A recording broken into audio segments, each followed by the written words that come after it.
branding, I got a lot of questions over the last 2 years. And I did this as part of my journey. Part of my journey was rebranding myself, because I was always the person that was working inside of large corporate. You normally have to represent the brand. Specifically, if you are in a higher paid position, in your management position, then everything you say on social media, everything you say wherever outside of this, is seen as you are an employee of that company and you're representing them. And that's what you need to be aware of. So I have never been outspoken openly with my opinion, because I was always feeling stuck in that corporate world. And I think it was right in that context. And then I've completely rebranded myself. And you don't need to be extremely outspoken, but it's more about finding who you want to be. So the right side is where we want to go. Who do you want to be? And the other questions are leading questions which enable us to get there. So I've prepared a couple of things for us, just to give you a little bit understanding of this. So first question is, what is important to me? So if we take myself again, generating impact, that's a huge thing for me. That's why I've left IKEA. I want to generate impact in this world. And another thing is through and with people. So these are the two most important things in my life. Obviously family and so on, but from a personal branding perspective and business perspective, these are the things. This is the most important for me. Yes, I want to earn money. Yes, I want to be in a good spot when it comes to certain things, but that's not the most important thing for me. So what is motivating you? And that now links the other sheets as well together, if you see that. One thing for me is seeing people succeed. Everyone who has ever worked with me on a one-on-one level or in a corporate setting knows that I'm focused on helping people to succeed. I have a lot of examples, will not go into stories right now, where I help people to succeed far further than I have ever come, most probably ever will come. So what I'm good at, super important to understand this as well. So for me, it's connecting people, linked to my superpower. There you see as well that these things are connected. Then motivating, which is a little bit linked to the human aspect of what I do. And motivating is not the old school way of, hey, I'm just shouting at you and that's why. I'm trying to find your intrinsic motivations that help you to succeed in what you're doing. Then I'm a builder, but I'm also an operator. So whatever I do, I know how to do.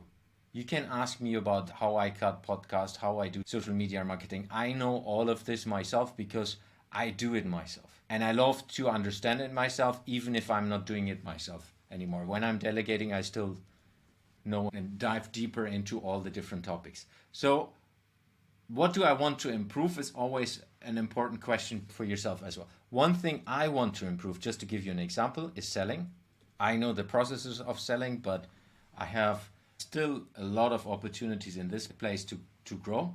Patience, I'm super impatient, so that's a big topic I want to improve. I always am eager to move quicker than most of the other people. And another topic is writing. So these are things I want to improve. What are the things you want to improve? What are the things where you say, hey, if I'm improving this just a little bit, that's helped me to do things in a different way. So you see, this all is linked to what we have done before. What do I want to be known for? It's often a question you get asked from a coach. And that's where I have it from, because I'm an educated coach. If you are at the end of your life, what are the things you want to be known for? And most of the time, these are things you don't value today. And that can be family, this can be these things. But if we talk about personal branding from a work perspective, what are the things that are important to you in life, but as well that are linked to your company, that are linked to your startup, that are linked to your product? If we take myself, is I want to be known for the importance of the human factor in this world. And again, everything I do, if you follow me on social media, you will see that everything I do is connected to this. Everything we do with Succeed is focused on human, enabling you as startup founder to succeed in what you're doing as a human with other humans. So that's why I'm focusing on these things, and I have ingrained this from my dad and from my granddad. So that's something I have since childhood. in myself. I've never formulated. Exercises like this help me to formulate that and be very clear about this. What do I want to be known for? And that's one of my main goals. I want to be the voice of human innovation.